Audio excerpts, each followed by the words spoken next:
Tervetuloa kuuntelemaan podcastia Mitä me todella tiedämme. Kanssani studiossa ei olekaan tänään Pete Harju.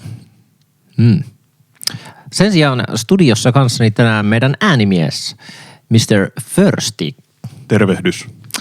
Koska Pete ei vaan kestänyt ajatusta siitä, että äänimies kertoo hänen ajatuksiaan. Olemme siis salaliittoteorioiden ja koronan jalanjäljillä ja sulla oli jotain suurta. Joo, tässä koronakaranteenin aikana mä löysin aika paljon kaikkia eri Telegram-kanavoita ja muita, kun oli tämä salaliittoteoria-aihe meillä tässä. Ja siellä tällainen kuin QAnon-niminen juttu tuli jatkuvasti vastaan ja siitä mä haluaisin tänään puhua. QAnon. Joo. Sitä epäillään, että se olisi joku valkoisessa talossa työskentelevä henkilö tai ryhmä, joka julkaisee tällaisia kryptisiä viestejä, tällaisia Q-droppeja, jotka sitten ihmiset yrittävät saada selville, että mistä niistä oikein viestitään tai mitä niiden tarkoitus on, koska ne on usein täysin samaan aikaan kuin Donald Trump twiittaa, niin he myös sekunnilleen samaan aikaan lähettävät jotain ja käyttää samoja sanoja kuin Donald Trump niissä twiiteissä ja samaan aikaan kertoo jotain uutta tietoa, mitä ei välttämättä ole vielä vuodettu muualle lehdistölle ja se on ihan mielenkiintoista ollut nyt sitten lukea siitä aiheesta. Minne tämä uusi tieto on siis aina tullut? No mun ymmärtääkseni näiden, voiko niitä kutsua hakkereiksi? Mä en ole varma, onko ne hakkereita vai mitä nämä QAnon. Ei, mutta niiden tai Valkoisen talon työntekijät. Niin. Ne on joko Valkoisen talon työntekijöitä, mutta mä en ole varma, onko siinä mukana myös jotain näitä tietokone-ihmisiä, mutta niin. Mikä sun kysymys olikaan? Että selvästi koronakaranteeni on tehnyt sulle hyvää. Eli minne sitä tietoa aina tulee? Sä sanoit, että sitä tulee samaan aikaan, kun Trump julkaisee juttuja, niin ne julkaisee samaan aikaan, mutta minne? Mun mielestä, mä koitan muistaa sitä nettisivua, olikohan se qmap.drops tai joku tällainen, mutta niillä hakusanoilla se varmasti löytyisi googlaamalla. Okei, eli ne julkaisee samaan aikaan kryptistä salattua tietoa, jossa on samoja juttuja selkeästi kuin Trumpilla, ja se sisältää aina jotain uutta tietoa. Mitä uutta tietoa ne sitten sisältää? No jotkut niistä näyttää ihan vaan joltain republikaanisuitsutukselta, mutta sitten siellä on paljon sellaisia omituisia viestejä, jotka on täynnä vaan numeroita tai omituisia nimiä ja lyhenteitä. Ja sitten kun ihmiset on lähtenyt niitä purkamaan, niin sitten niillä on kehittynyt vähitellen tällainen suurempi salaliittoteoria liittyen koronaan ja kaikkeen tähän oikeastaan viimeisen siitä lähtien, kun Donald Trump valittiin presidentiksi, niin niitä on ilmeisesti tullut. En ole varma, onko jopa aikaisemmin. Okei. Eli tämmöinen ryhmä antaa salattua tietoa, vuotaa sitä ja keille? Onko se niin kuin, että annetaan vain niin kuin julkisesti tietoa? Miksi joku ryhmä vuotaisi tietoa, josta ei saa mitään selvää, mitä se on? No mä oon ymmärtänyt, että he epäilee sen samalla lailla kuin ilmeisesti CIA ja monet tekee, että ne laittaa internettiin jotain hyvin kryptistä ja jakaa sitä. Ja sitten ne ihmiset, jotka ymmärtävät sen ja pystyvät purkamaan sen ikään kuin sen koodin ja pääsemään eteenpäin seuraavaan paikkaan, mistä tulee seuraava vihje. Ja sitten kun ne pääsee sinne lopulliseen, niin siellä on CIA-työhakemus, että jos sä ymmärsit nämä vihjeet ja sä osasit niin kuin purkaa tämän koodin, niin ne on kiinnostuneita työskentelee sun kanssa tai ottamaan sinut töihin heille. Niin he epäilee, että tässä olisi samantyyppinen, että ne on kryptisempää tietoa ja ne, jotka osaa sellaista purkaa, niin ne sitten purkaa niitä. Okei, eli tämmöinen työnhakuprosessi. Ei, tässä ei ole työnhaku, vaan, tai voi sitä, ei kukaan siinä loppujen lopuksi saa ilmeisesti palkkaa, vaan siinä on epäilty vaan, että kyllä ne ihmiset, jotka niitä sitten purkaa ja käy läpi, niin että siinä olisi enemmänkin koitettaisiin näyttää, että mitä maailmassa tällä hetkellä oikeasti tapahtuu tämän koronan taustalla. Mutta se on salattua tietoa, koska sitä ei voi vaan suoraan julkista ja ihan vaan paljastaa ihmisille, että mitä tapahtuu. No, vaan ihan muutama ihminen pystyy purkaa sen ja saamaan vähän tietoa siitä, että mitä tapahtuu. Ja he julkaisee yleensä niiden sitten tulkinnat ja aika paljon tulkintoja löytyy tällaiselta 4chan-nimiseltä nettisivulta, jossa ne sitten kattelee näitä viestejä ja sitten se on kyllä hyvin erikoinen sivusto. Siis siellä on tällaisia, he itse kutsuvat itseään vitsillä digitaalisiksi autisteiksi, mutta esimerkiksi, kun tämä ei liity tähän millään tavalla, mutta Shia LaBeouf, tämä näyttelijä, niin 4chan siellä palstalla heitä oli ärsyttänyt tämä tyyppi monesta eri syystä ja sitten ne oli halunnut häiritä jotain sen live-striimiä ja sitten ne oli mennyt sinne web-kamera eteen niin kuin tällaiselle julkiselle paikalle. Se oli tällaiselle taidemuseolle tehnyt tällaisen striimin, jossa niin kuin Donald Trumpin vastaisia juttuja mentiin kameran eteen puhumaan. Niin sitten ne oli niin kuin mennyt sinne jatkuvasti häiritsemään sitä. Ja sitten kun se siirsi sen jonnekin keskelle peltoa, sen web-kameran, ja osoittamaan sellaista lippua, jos lukee They Will Not Divide Us, joka oli sen taideprojektin teema ja nimi. Niin sitten ne oli kattonut lentokoneet, jotka näkyy siellä taivaalla ja kattonut niiden lentoreittien perusteella, että missä tämä pelto on. Ja sitten tuijottanut vaan lentokarttoja, kunnes ne löysi, että mitkä lentokoneet lentää tällä lailla yli. Ja sitten ne oli ajanut autolla siinä ympärillä ja töötännyt autoa niin kauan, kunnes se kuului siihen web-kameraan. Ja sitten ne antoi neuvoja, että mene lähemmäs, nyt sä oot lähempänä, nyt on lähempänä. Ja sitten ne lopulta löysi sen ja kaappasi sen lipun sieltä pellolta. Ja sitten se Shia LaBeouf, sitä ärsytti tämä, niin se vei sen Suomeen. Ja se vuokrasi täältä mökin, tämä oli Kiasman kanssa toteutettu projekti, se vuokrasi täältä mökin ja laittoi sinne web-kameran mökin sisään, joka osoitti tätä They Will Not Divide Us, tällaista tekstiä.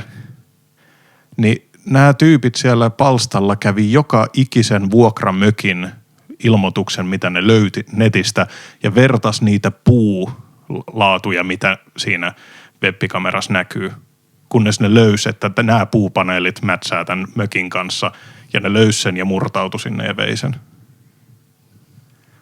Eli ne viettää paljon aikaa tällaisien mitättömien juttujen ratkomiseen. Että on sellaista aivojumppaa niille. Selkeästi kovalla tarmolla ja innolla, kun ne jotakin keksii, mutta myös... Ja niitä on suuri määrä ihmisiä, niin ne jakaa ne tehtävät. Että... Kyllä, mutta toi myös kuulostaa hienolta, että niin kuin joku taiteilija lähtee karkuun ja tulee Suomeen ja se jatkuu vielä Suomessa. Mutta se mikä mua tässä niinku tavallaan häiritsee on se, että joku jakas niin kuin, että okei, mulla olisi nyt salasta tietoa ja mä haluan jakaa tämän salaisen tiedon, että maailma tietää, mitä oikeasti tapahtuu. Niin mä koodaan sen täysin järjettömäksi mössöksi pienillä rippeillä ja sit lähetän sen jonnekin ja on silleen, että joku löytää sen ja ratkaisee sen. Silleen, että eihän silloin mun pointtini on haluta levittää sitä tietoa mitenkään erityisesti. Tavallaan niin kuin se tyyppi tai se järjestö tai se ryhmä siellä alussa, joka saa tietoonsa jotain niin kuin joku totuuden ja sitten levittää sitä vaan semmoinen pieninä tiedonmuruissa johonkin postiluettelon väliin liimatuilla pienillä tarroilla. Miksi? Se ei ehkä ihan sellaista ole, mutta kyllä se, niin kuin just numeroita ja kirjainyhdistelmiä ja sitten ihmiset, kyllä välillä ne on aika ilmiselviä, että niin kuin on lyhenteitä ihmisten nimistä ja sitten vasta kun siitä aletaan kirjoittaa lehdissä, niin tajutaan, että nämä on ton etunimi ja sukunimikirjaimet ja se kirjoitti, että se on tehnyt tätä ja tota ja sitten loppujen lopuksi ne sitten selvii. Aivan, eli tuleeko sieltä niinku tietoa vähän niinku etukäteen? Joo. Ja sitten ne asiat niinku tulee julkisuuteen, mutta sieltä jos sä niinku purat sen koodin, niin sä voit niinku etukäteen saada tietoon sit jotain asioita. Joo. Okei, koska Tällainen juorupalsta ikään kuin salaliittoteoreetikoille sitten. Okei, eli nyt esimerkiksi olisi paljastumassa jotakin, ja mä saisin tietää sen, niin mä koodaan ja laitan sen nettiin niin, että muut tyypit voi koodata sen sieltä auki, että ahaa, nyt me tiedämme tämän, ja sitten parin viikon päästä se vasta paljastuu koko maailmalle. Jotenkin näin jo. Kuulostaa Lähellä. Kuulostaa niinku hassulta.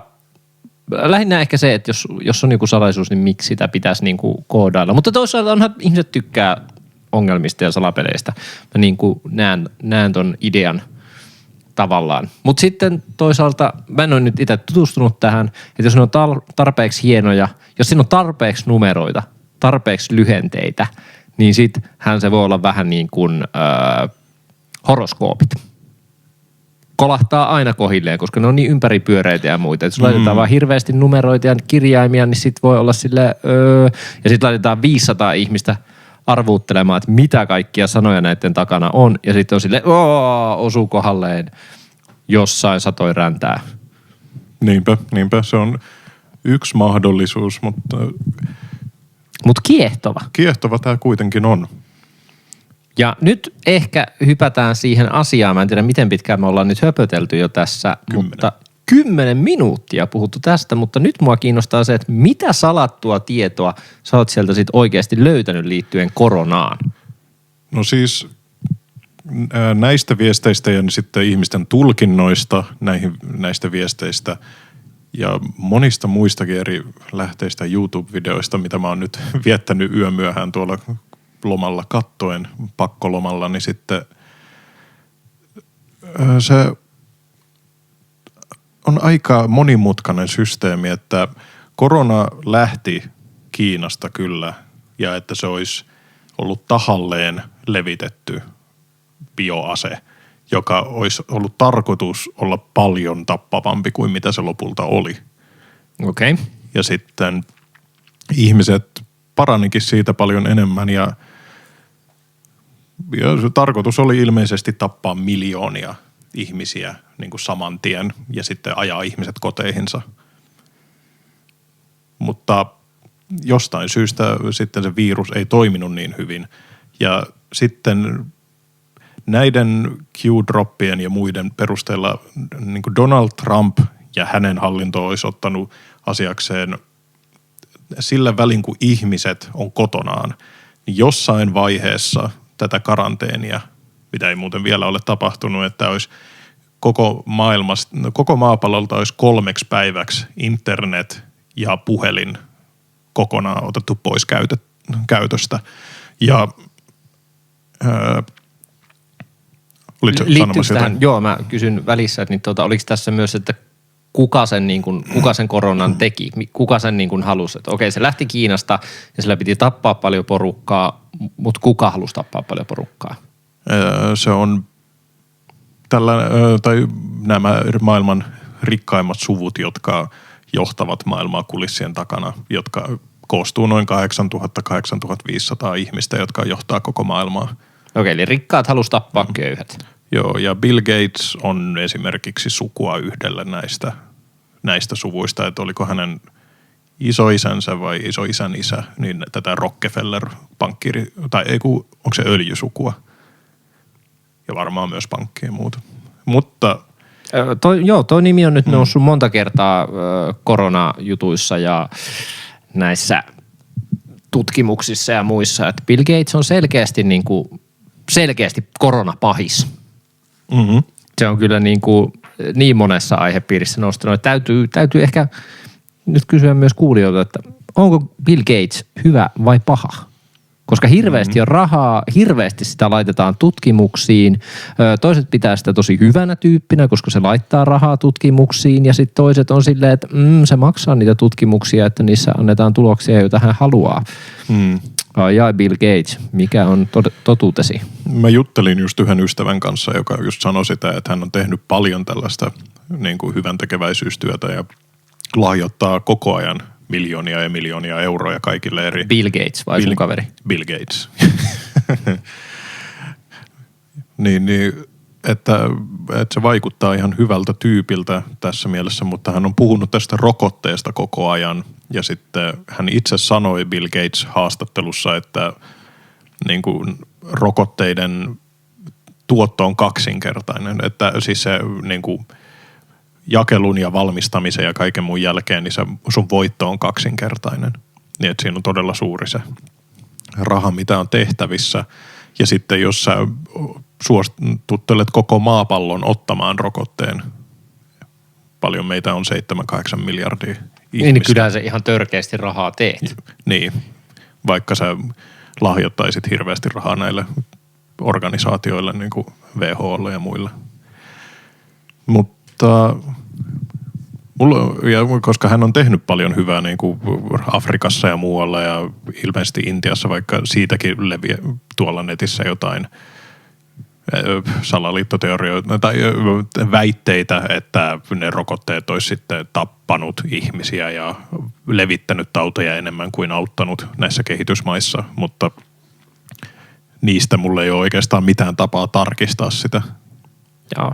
No kyllä ylipäätään niin kuin nyt vähän mennään aiheesta, mutta mä itse katsoin just dokumentin, jossa oli esimerkiksi tästä, kun on tämä yhden lapsen politiikka olemassa ja suositaan vaan poikalapsia ja muita. Kiinassa. Niin sehän ei ole sieltä lähtöisin. Se on itse asiassa rikkaiden jenkkien myymä ajatus. Koska tavallaan se ajatus siitä, että koska teillä on ihan hirveästi porukkaa, hirveästi köyhiä, niin teidän rahat ei riitä, teidän ruoka ei riitä. Vähentäkää ihmisiä. Tämä oli tavallaan, niin kuin, tämähän on, niin kuin, kuulostaa äkkiä järkevältä, mutta se idea oli myös se, että jos on liikaa ihmisiä, jotka ei ole jenkkejä, jotka niin kuin, tavallaan ne tulee ihan hirveästi vaikkapa kommunisteja, niin kyllähän se on suuri uhka. Mutta jos me voidaan vähentää niiden määrää, niin se on myös plussa meille. Eli tässä oli myös, niiden ideana oli se, että vähennetään näistä maista porukkaa. Ja se myytiin Kiinaan ja muille valtioille tämmöisen, että hei, vähentäkää, että niille myytiin tilastot selkeästi, että näinhän tämä menee. Vähemmän porukkaa, vähemmän tarvii ruokaa, vähemmän nälähätää, jää enemmän niin kuin luksusta. Tämä myytiin läpi ja se myös tarkoitti siellä ihan hirvittäviä määriä pakkotoimenpiteitä. Et sen sijaan, että olisi menty siihen, että koulutetaan ihmisiä ja niiden ei tarvitse tehdä hirveästi lapsia, kun ne voi niin kuin taata sitä elämäänsä muutenkin. Ja tutkitusti naisten opiskelu vähentää tämmöisiä ongelmia. Niin siellä rummutettiin sitä täysin läpi, tehtiin pakkokastraatiota, tehtiin abortit, otettiin tosi vahvasti siellä käyttöön ja muuta, mitä siis jenkit oli tekemässä siellä, vaikka ne itse vielä kisoo sen kanssa, että onko se oikein vai ei. Eli tässä tämmöistä niin kuin valtioiden lobbaamista, että viedään muualle. Ja siellä tuli siis, saatiin isoja palkintoja, annettiin tämmöistä hyvästä työstä kenraaleille, ei siis lääkäreille tai hoitajille, jotka hoitaa väestöä, vaan nimenomaan siitä, että ne laittoi silleen niin kuin porukkaa pinoon. Mutta tämä dokumentti löytyy itse asiassa Yleltä, mä en siitä sen enempää, mutta se oli aika kiinnostava. Ja voiko Yleen luottaa? Mutta Bill Gates sen TED-puheessa, mikä sen muutama vuosi sitten piti, niin siinä hän itse sanoi, että jos me saadaan niin kuin hygieniaolosuhteita ja rokotuksia ja muuta maailmalla paremmin jaettua ja saatu ihmisiä kehittymään näissä kehitysmaissa niitä oloja, niin me pystyttäisiin sillä laskemaan 15% väestöä. Ja moni on tästä sanonut välittömästi sitä, että se tarkoitti sillä, että rokotteilla tapetaan se ihmismäärä pois. Se just se kehittyneemmät valtiot, niin niissä on heti ihmiset alkaa hommaa vasta myöhemmin lapsia. Ja kyllä se, että sulla on lapsia, ei tarkoita sitä, että kun sulla on 5 lasta, niin ne 5 lasta pystyy hoitamaan sinua vanhempana, vaan rahastot pystyvät ja talletukset turvaamaan sitä. Mutta se on otettu sieltä suoraan ja otettu, että Bill Gates on ihan itse sanonut, että haluamme rokotteilla vähennetään ihmisten määrää. Ja tämä on ollut semmoinen, missä salaliittoteorioissa, mitä mä oon katsonut, on nostettu, ja rokotevastaiset on käyttänyt tätä hyvin vahvasti, että Bill Gates on näin sanonut, niin tämähän tarkoittaa vaan 1+1 on sitä, että rokotteilla tapetaan suuri osa väestöstä. Tämä on mielenkiintoista tämä pienten tietomurujen poimiminen ja irrottelu sieltä täältä. Mä näin sellaisen kuvan, mä en ole varma, pitääkö tämä paikkansa, koska netissä on niin paljon kaikkea, mitkä on vaan feikattu. Niin, että Bill Gatesin, tämä Gates Foundation, joka just tekee tätä hyvän tekeväisyystyötä, että sen alkuperäinen nimi olisi ollut Gates Foundation for Population Control, eli niin kuin just väestön hallintaan. No itse asiassa... Tai niin kuin väestön määrän hallintaan. Niin. Nyt pitäisi katsoa se Ylen dokkari ja katsoa, että esimerkiksi liittyykö tämä siihen millä tavalla, koska siellä oli kyllä, siellä oli kovaa kamaa. Mutta hei, nyt sieltä tiedonmuruista ja muista, oliko sulla joku vielä, niin kuin Bill Gates on tullut siellä nyt esille jollain tavalla, rokotteet ja muut. Mitä muulta sieltä on löytynyt? Onko siellä ollut jotain kiinnostavaa salaliittoa, mitä sieltä niin kuin puskee läpi? Mikä on semmoinen, mitä me ei tiedetä, mutta on tapahtumassa? Sä sanoit, että netti, niin siis me lähdettiin siitä, että joku yritti tappaa porukkaa ja tässä samalla netti saadaan kiinni 3 päiväksi. Sitä ei ole vielä tapahtunut, mutta mitä silloin tapahtuu? Että se olisi merkki siitä, että tämä operaatio tai miksi sitä voi kutsua lähtisi käyntiin, että tultaisiin tekemään todella suuria määriä pidätyksiä ympäri maapalloa, koska lentoliikenne on todella harvassa nytten ja valvottua koronan takia ja ihmiset on kodeissaan ja niin kuin se helpottaisi näiden pidätysten tekemistä, että 3 päivän aikana netti suljettaisiin ja ainoastaan hätänumero toimisi kännyköissä ja tällainen kuulemma tapahtuisi maailmanlaajuisesti ja nämä massapidätykset lähtisi käyntiin ja se... Elikkä tämä porukka, joka on tekemässä näitä pidätyksiä, nämä ei ole niinku laittanut koronaa liikenteeseen. Vaan ne hyödyntää tämän tilanteen. Kyllä, eli nyt kun koko maailma on saatu siihen tilanteeseen, että porukka saadaan pysyä sisällä, tiukat kontrollit, lentoliikenne ei kulje, netit on katkaistu, ihmiset on, niin tehdään massapidätyksiä. Ketkä lähtee? Se on tällainen maailmanlaajuinen pedofiilikultti, joka koostuu todella varakkaista ja viihdealan ihmisistä ja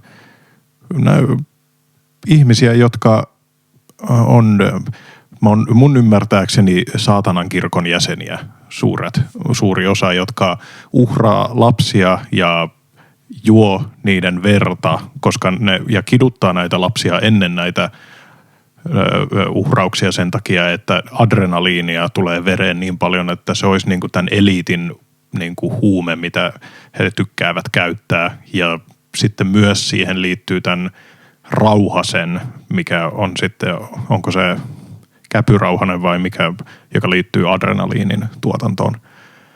Niin, että se sitten pullotetaan ja ihmiset pystyvät sitten vapaa-ajalla käyttämään sitä huumeena. Ja että se olisi ilmeisesti tällainen, mihin tämä eliitti uskoo, että pitkän elämän tae ja silloin ilmeisesti myös jonkunlaisia psykedeellisiä vaikutuksia, kun sitä tekee. Ja wow. Siis meillä on eliitti, joka pitää pedofiilirinkiä, palvoo saatanaa, tislaa lapsista adrenaliinia, bailaa sillä ja ikuista elämää. Pidempää elämää, mutta joo, aika lailla näin. Elikkä siis tämmöistä kulttia yritetään nyt niinku ottaa kiinni, kun maailma on suljettu koronan takia. Joo. Okei. Ja Donald Trump on ilmeisesti näissä, mä näin jonkun tilaston, että Donald Trump on pelkästään niin kuin näiden 4 vuoden aikana ottanut enemmän pedofiileja kiinni kuin 2 aikaisempaa presidenttiä yhteensä. Että se on ollut ilmeisesti hänelle suuri juttu, että hän yrittää saada sitä kitkettyä maailmasta. Ja nämä ihmiset, jotka tätä QAnon salaliittoteoriaa seuraa, niin ne uskoo tähän, että Donald Trump on hyvä ja hänen tarkoituksenaan on puhdistaa maapallolta nämä kultin jäsenet. Eli Donald Trump hyödyntää koronaa ja sen aiheuttamaa pakkotilaa saadakseen kiinni maailmanlaajuisen pedofiili, saatananpalvontakultin.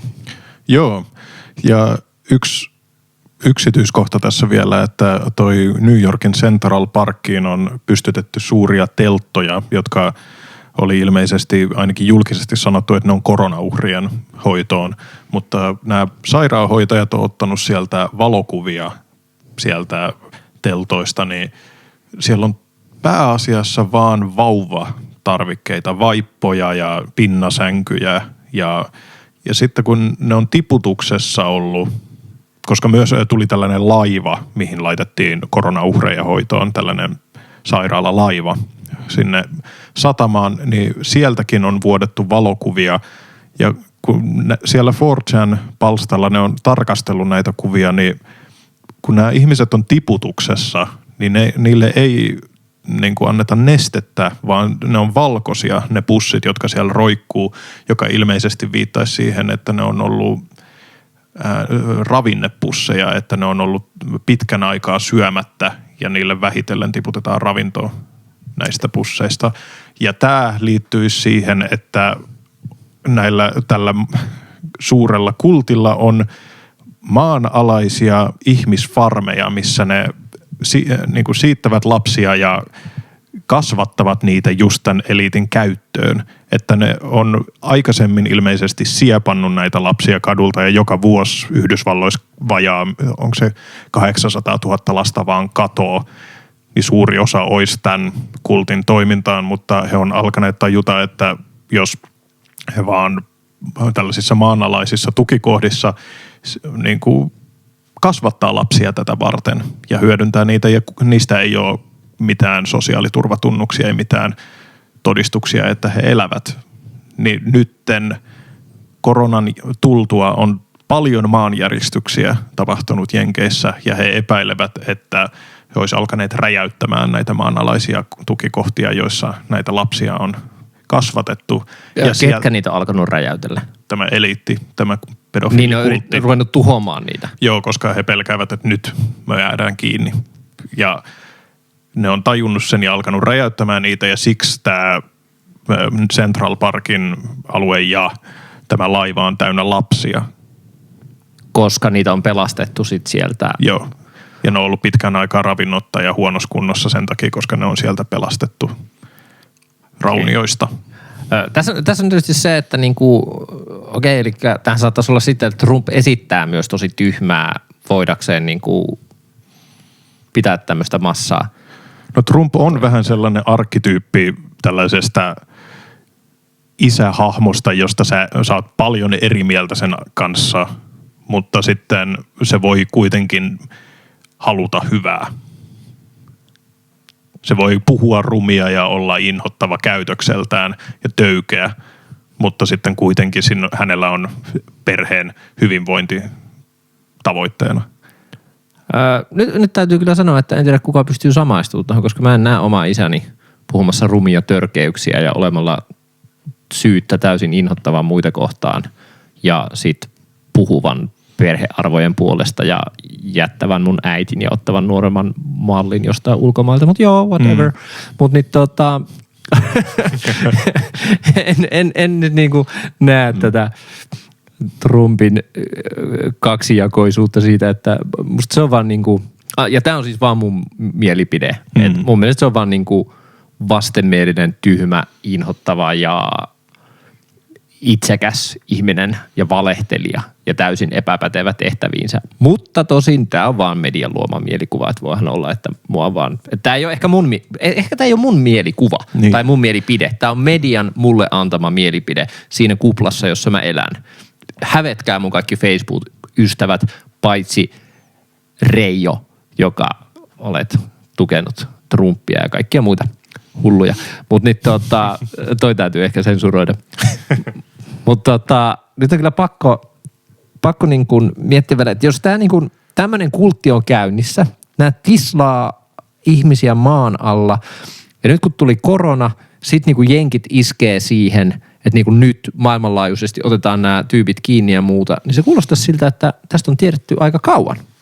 Tämmöistähän ei ihan hetkessä pyöräytetä, että nyt laitetaan maailmanlaajuisesti maailma kiinni ja otetaan kaikki ihmiset on kyllä, Kultit. nämä salaliittoteoreetikot on varmaan 70-luvulta asti kirjoittanut kirjoja, että on muutama eri vaihtoehto, millä meitä tullaan viemään tällaiseen uuteen maailmanjärjestykseen. Ja yksi niistä oli tällainen maailmanlaajuinen pandemia, niin kuin niistä vaihtoehdoista. Yksi oli tällainen feikattu UFO-hyökkäys tai alien-hyökkäys.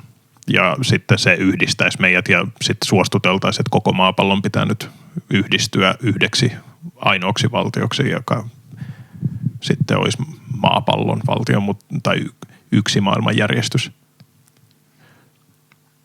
Mutta toisaalta tämä on myös niin kuin, eli tulee joku tommonen, se otetaan käyttöön, mutta se mikä tässä salaliittoteoriassa on mielenkiintoista, on se, että tämähän on niin kuin positiivinen. Tai siis se on todella negatiivinen asia, että meillä olisi maailmanlaajuinen pedofiilirinki, joka palvoo saatanaa ja tislaa ihmisiä maan alla, mutta samalla niin kuin, että tämä salaliittoteoriahan ei perustu siihen, että tämmöinen ryhmä on, vaan siihen, että tämmöinen otetaan kiinni. Eli tämä on niin kuin hyvä asia. Tavallaan. Siis samalla kun mä niin kuin järkyttää ajatus tämmöisestä niin kuin, miten kauan tämmöinen sen olisi täytynyt jatkua, mutta periaatteessa tässä on myös niin kuin positiivinen juttu. Niin, koska useimmiten kun sä kuulet salaliittoteorioista, niin niissä on vähän sellainen toivoton olo, että tämä, jos se on näin, niin me ei voida sille mitään. Mutta tässä taas vallassa olevat ihmiset yrittää tehdä jotain positiivista ja se on kyllä erottaa tämän paljon muista teorioista. Kyllä, koska niinku, että joo, tästä on nyt vaikea tavallaan, että niinku suurempana ajatuksena myllää nyt se ajatus siitä, että meillä on valtava saatanaa palvova eliitin pedofiilikultti. Mutta niinku toisena puolella, että nyt koronan myötä maailma kiinni ja näin isketään. Ja olisiko niinku uusi maailmanjärjestys, johon sä viittasit, että tästä on niinku kirjoitettu jo kauan, niin tavallaan, että onko uusi maailmanjärjestys se, että tämmöiset pedofiilit siivottaisiin pois maapallolta. Se on se, mihin tämä niinku uskoo tämä teoria. Kyllä. Onko siellä lisää? Onko siellä niinku muitakin, ketkä siivotaan sitten samalla pois? Ei, mun ymmärtääkseni se on enemmänkin just, tai no kyllä mun mielestä kaiken näköisiä juttuja siellä pyörii, mutta niin kuin just vaan todella korruptoituneista poliitikoista, jotka on tappanut ihmisiä ja tehnyt muita ikäviä asioita, että nekin liittyisi tähän, mutta mun ymmärtääkseni he kaikki melkeinpä liittyisi jollain tavalla tähän adrenokrome-nimiseen, just tämä, mitä tislataan sitten ihmisten aivoista ja verestä, niin että se yhdistäisi näitä kaikkia ihmisiä. Okei. Tämä kuulostaa niin tosi tieteiskirjallisuudelta, tämmöiseltä niin kuin elokuvameiningiltä, Matrix-tyyliseltä, missä ihmiset on jossain kuvuissa ja niitä tislataan. Mutta sitten toisaalta, jos miettii, että miten nopeasti ihminen niin kuin keksi lentokoneen ja sitten käytiin jo kuussa ja tavallaan se harppaus on ollut ihan hillitöntä. Ja sitten yhtäkkiä, koska nythän netti on täynnä meemejä, kun ollaan silleen, että 10 vuoden päästä, 20 vuoden päästä meillä on lentäviä autoja ja 2020 ihmiset on silleen, kato TikTok-tanssi. Niin toisaalta entäs jos se kaikki energia, osaaminen ja kaikki se niin kuin tavallaan mihin me pystytään hyppäämään teknologialla on piilotettu maan alle.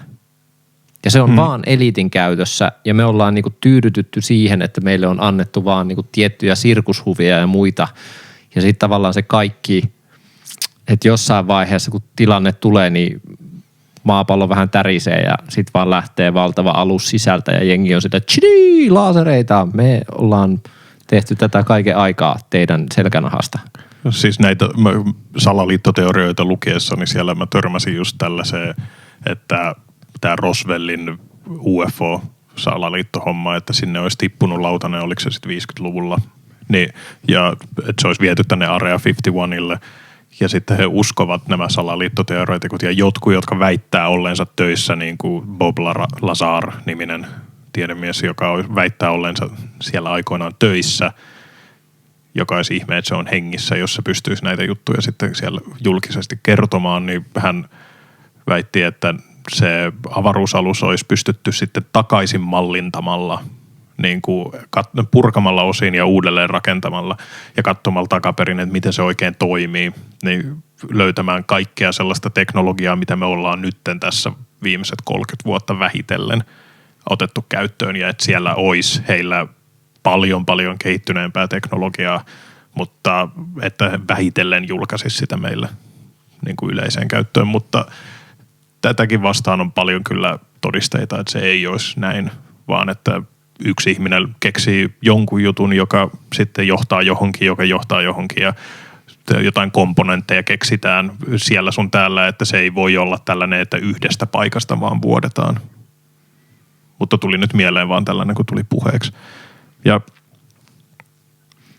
Toi on jotenkin ihanaa, että samalla kun sä kerrot tämmöisen salaliittoteorian, jossa niin kuin maailma suljetaan 3 päiväksi ja kaikki maan alla olevat ihmisten tislausprojektit isketään kiinni ja maailmanlaajuinen saatananpalvontaryhmä otetaan kiinni, niin samalla sä myös kerrot, mitkä teoriat eivät voi pitää paikkaansa.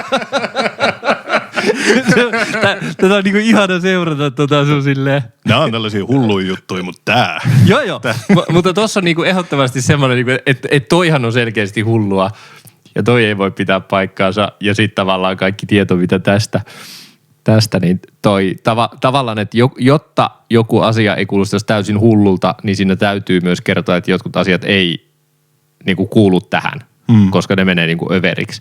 Niin Tää vitsi, salaliittoteoriat on kyllä hienoja. Mutta yksi asia, mikä kun mä oon yömyöhään kattonut näitä videoita ja lukenut näitä tekstejä, niin se yksi asia, mikä siellä vähän oikeasti pysäytti ja pelästytti, oli tällainen hollantilainen keskuspankkiiri, joka kertoi, että hän oli alun perin tällaista import-export-yritystä ostanut jotain ja myynyt muualle. Mä en ole varma, mikä se tuote oli, mitä hän oli sitten myynyt eteenpäin, niin se kertoi, että hän oli tutustunut työnsä kautta johonkin henkilöön, joka oli keskuspankkiiri ja oliko se BIS:llä, joka on Hollannin keskuspankkeja, niin se, mä vähän varon myös, koska mä en muista näitä kaikkia asioita täysin tarkkaan, mutta elikkä nyt hyvä kuulija, ihan kaikki mitä sanotaan ei välttämättä pidä paikkaansa. Tässä on riski, että jotain faktoja vahingossa muistetaan väärin, koska meillä ei ole muistiinpanoja.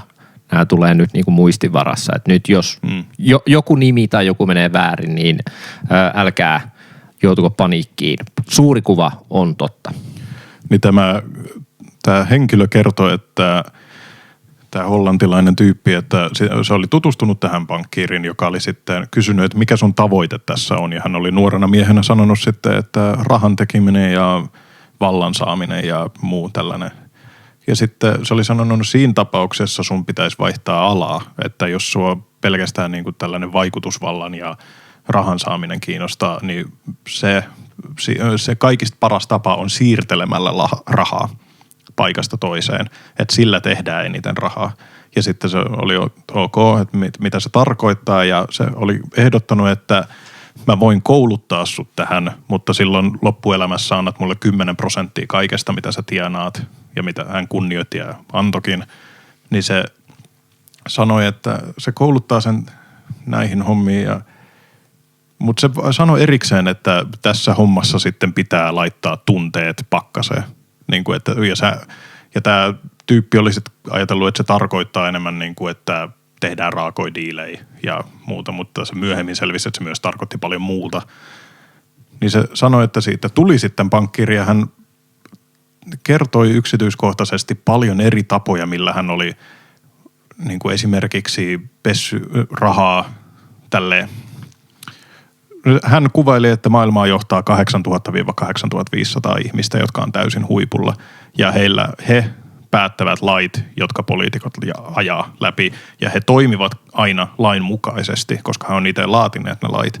Niin ei ikinä tee mitään laitonta, mutta he pistävät aina nämä pankkirit sitten hoitamaan ne asiat laillisesti, mutta se on monimutkaista ja vaikeaa. Niin esimerkiksi joku terroristijärjestö, joka näitä käteistä dollareita oli öljyhommissa kertynyt joku 5 rekkaa täynnä. Ja ne oli jonkun saksalaisen pankin alakerrassa tai kellarissa. Ja sitten hänen tehtävänsä oli saada ne digitaaliseksi. ja nämä 5 rekkaa täpötäynnä seteleitä, jotka oli sitten... Jotka tuli terroristeilta. Kyllä. Ja hän sanoi, että hän toimi paljon tiedustelupalvelujen ja terroristien ja muiden kanssa ja sitten ne rahat päätyi tänne huipulle aina. Niin hän teki näitä keikkoja ja sitten välillä, jos tällä eliitillä kismitti joku tyyppi tai joku firma, jonka he halusi nurin, niin hänellä oli eri mediamanipulaatiotaktiikoita tai muita yrittää saada se tapahtumaan. Ja yksi, mitä hän oli tehnyt, että hän oli ilmeisesti Italian liiroja aikoinaan, vaan niin paljon sinne talouteen pumpannut, että lopulta siellä oli joku suuryritys mennyt konkurssiin. Että ne ei ollut vaan kestänyt sitä, että talous muuttui niin paljon.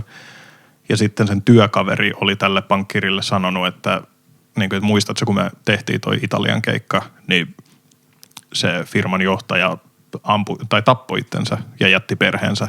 Ja se sanoi, että se oli ensimmäinen kerta, että hänellä alkoi tuntua, niin kuin, että ei näillä ollut oikeasti seurauksia näillä meidän teoilla. Ja sitten ilmeisesti hän epäili, että nämä sen työnantajat olisi huomannut sen hänessä. Niin kuin, että hei, tällä alkaa näkyä vähän niin kuin tunteita, joita sun pitäisi pitää ne siellä pakkasessa. Ja häntä olisi kutsuttu niin kuin hänen työnantajan toimesta just niin kuin satanisti, vai mä en ole varma, onko satanisti sama kuin saatanan palvoja. Ei, ne ei ole sama asia. Mutta hän puhuu niistä samalla nimellä. Joku satanisti on enemmän, eikö se ole tämä filosofinen juttu? Että... Joo, satanismi on filosofia ja saatanan palvoja on sitten saatanan palvoja. Jep. Niin, näitä ei tule sekoittaa eikä puhua samalla nimellä. Mutta hän kuvaili vaan näitä reissuja, niin kuin, että hän meni saatanan kirkkoon, mitä hän kuvaili ja sanoi, että siellä oli paljon alastomia naisia, seksiä ja muuta. Ja hän nuorena miehen oli ajatellut, että no tämä on vaan bilettämistä ja kovaa meininkiä, että hän oli tykännyt siitä, että se oli hauskaa. Ja sitten sillä oli alkanut enemmän näkymään, että se ei niin mielellään ottanut näitä keikkoja vastaan. Jotain epäröimistä oli näkynyt. Niin hänet oli kutsuttu tällaiseen niin kuin saatanan kirkon tapahtumaan, missä oli ollut aikomus, että hänen piti uhrata lapsi ja hänen piti tappaa lapsi, mutta hän ei ollut suostunut siihen ja lähti pois. Ja sitten hän kieltäytyi sen jälkeen kaikista keikoista vähitellen ja häntä oli yritetty niin kuin kiristää eri tavoin, mutta koska hänellä ei ollut perhettä eikä mitään muuta, millä kiristää, niin sitten ne huomasi, että niin kuin heidän olisi pitänyt saada se uhraamaansa lapsi ja vaikka kuvata se videolle, jotta he omistaisi tämän tyypin loppuelämän, koska jos sä pistät vastaan, niin meillä on tämä video susta. Ja hän sanoi, että hänen työkaverinsa turvautui todella paljon sitten huumeisiin ja alkoholiin niin kuin pärjätäkseen elämässä, päästäkseen eteenpäin. Koska jaksaakseen. Jaksaakseen.